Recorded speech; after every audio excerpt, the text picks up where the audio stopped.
Meu nome é Samuel Dantas e Silva, nasci em Mucajaí, 1959. Sou filho de Salomão Dantas, cearense. E meu pai costumava contar várias histórias para nós, lendas. Tratando-se dessa Rufina, meu pai contava que um casal, a Rufina e o seu esposo, foram pescar nessa praia.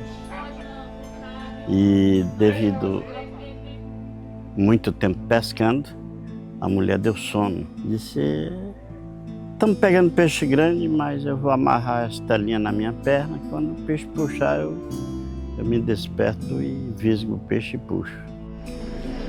Ei, pescaria boa é assim mesmo. Mas vai dormir.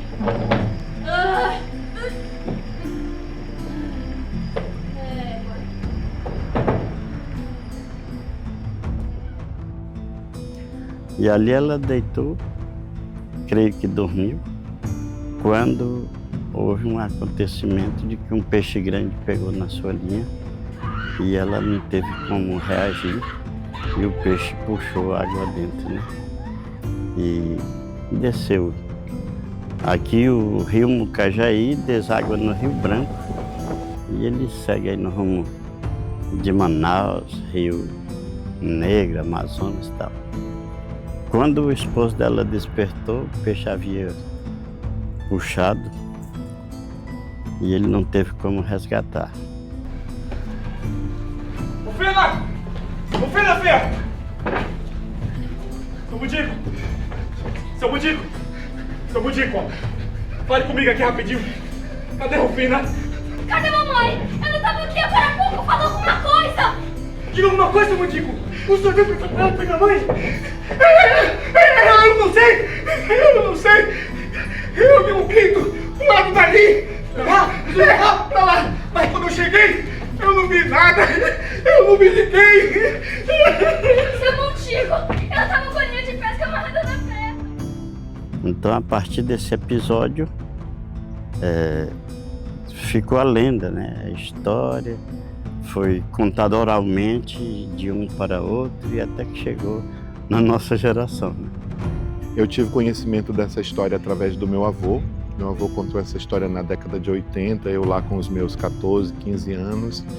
E essa história ela ficou no meu imaginário, sempre me perseguindo, me acompanhando. Mas assim, o maior legado da história foi a possibilidade da gente dar vida à Rufina, dar um rosto à Rufina, né? Criar de fato uma imagem dessa cabocla, né? De 40 e poucos anos. Então, junto com o ilustrador do livro, o Will Cavalcante, né? Nós fomos construindo essa imagem, né? Para apresentar ela no livro. Nós conseguimos levar o espetáculo ao teatro, conseguimos fazer um documentário, fazer registro fotográfico, fazer registro audiovisual. Hoje, a história da Rufina, ela faz parte da literatura do município, ela faz parte do imaginário da população de Mucajaí e é um texto que a gente está rompendo barreiras, né? É um texto que hoje ele não está só mais em Mucajaí, ele está já presente na literatura de Roraima e caminhando também para ser um texto da região norte. Essa questão do pertencimento, né? O fato da Rufina, a cabocla, a família, deles pertencerem a Mucajaí, deles estarem ali produzindo, provocando a comunidade a pescar, a produzir o seu próprio alimento, a produzir a farinha, né? De ver esse personagem ele inserido, né, nesse cenário mesmo de Mucajaí. Não é uma história que aconteceu à toa, mas uma história que teve uma comoção, que teve uma repercussão na comunidade. E também assim a relação com a natureza, né? A relação com o rio Mucajaí. Nós estamos num estado indígena, nós estamos num estado com a presença do ouro, né?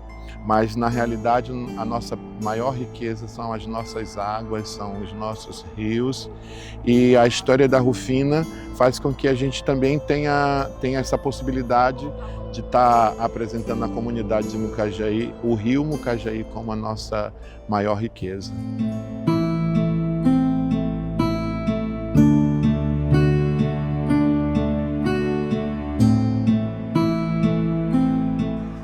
Ainda menino, né? Falei, rapaz, será que é verdade? Será que aconteceu? Será que peixe comeu? Será que ela entrou na água aí?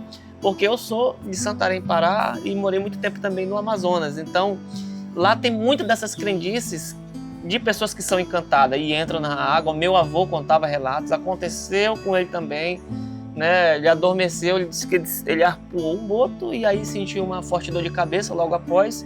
Adormeceu dentro da canoa quando acordou quilômetros e quilômetros abaixo da onde ele estava, né? E com febre, e acharam ele e trouxeram, na verdade, né? E ele conta que foi por causa do boto, até porque depois que ele fez isso, ele disse que viu uma mulher que saía das águas com cabelos grandes e questionava por que ele havia ferido um boto, né? E aí, por conta disso, ela também feriu ele. Então, vivendo no meio dessas crendices e ouvindo muito disso de pessoas tão próximas como meu avô, eu não descarto a hipótese de que há um encantamento no rio, de pessoas que desaparecem e que são encantadas. Então, entre encantada ou devorada, né, eu acho que encantada. Eu sou Salomão Silva Araújo, filho de Mucajaí, neto do seu Salomão Dantas e Dona Maria Dantas. Nasci e me criei aqui nesse município de Mucajaí e achei muito pertinente fazer o registro dessas histórias narradas, né? As narrativas orais. Durante o meu curso de licenciatura em literatura, eu senti que existia um poder mágico dentro dessa oralidade que poderia ser usado na sala de aula, né? Eu resolvi fazer o registro dessas narrativas, né, as narrativas orais de Mucajaí no período de colonização, e eu queria comprovar a utilidade dessas narrativas como conteúdo para a sala de aula. O registro foi feito através de entrevista com alguns colonizadores, que a gente pode citar seu Antônio Dantas, Dona Chica Quirina, Dona Francisca Dantas, Dona Evanilde Batista, seu Zezinho Reinaldo, que ainda era vivo. E o mais curioso, que essas pessoas que eu fiz o registro, eu acho que quase nenhum deles estão vivos hoje, né? Então, se eu não tivesse feito esse trabalho, a gente não teria como ter hoje o registro deles. Foi todos gravados, né? Fiz bastante histórias, viajei no Apiaú, viajei no Roxinho. E aí, uma das narrativas que eu fiz o registro nessa época foi a lenda da Rufina, né? Que para mim não era ainda lenda, para mim era uma história contada, né? Que ia passando de pais para filho. Muito no mundo da literatura a gente mistura um pouco de ficção com um pouco de realidade, né? E até para o Mucajaí hoje conseguir identificar o que é mito, o que é lenda e o que é verdade nessa história fica um pouco difícil, né? Não tem ninguém ao certo que saiba dizer como isso aconteceu, a finalidade, como foi o desfecho, né? Então a gente fez o que? A gente registrou o que tinha de conhecimento e graças ao trabalho que a gente tem do Hernandes, que fez o registro dessa narrativa, a gente tem hoje um poder literário dentro dela e que a gente pode usufruir no nosso dia a dia. A gente já tem exemplo do uso dessas narrativas dentro da sala de aula, né? Muito bom, fala da realidade dos alunos, fala do mundo em que eles conhecem, fala do rio, fala da natureza, fala do contexto, fala das pessoas que foram colonizadores daqui. A maior pertinência que eu pensava na época que eu comecei a escrever era registrar inicialmente essas histórias para que elas não morram com aquelas pessoas que vinham contando, né? A gente sabe que o hábito da contação de história está um pouco em baixa e a gente tenta resgatar isso e levar para a sala de aula. Uma das pertinências era registrar. A gente, desde infância já, né, com nossos pais e avós que sempre tiveram o hábito de pescar, né, conhecer bem a região do Mucajaí, a gente desde a infância foi ensinado a conviver e estar nesse meio, né? E a gente foi crescendo. Hoje a gente tem já muitos primos, muitos tios nossos que gostam de pescar. E eu vim para cá muito cedo, no início por necessidade, né, de pegar o peixe, e hoje por amor a esse lugar, por amor à natureza, por amor a Mucajaí e por gostar de estar aqui, pegar o peixe, pescar e brincar com os amigos.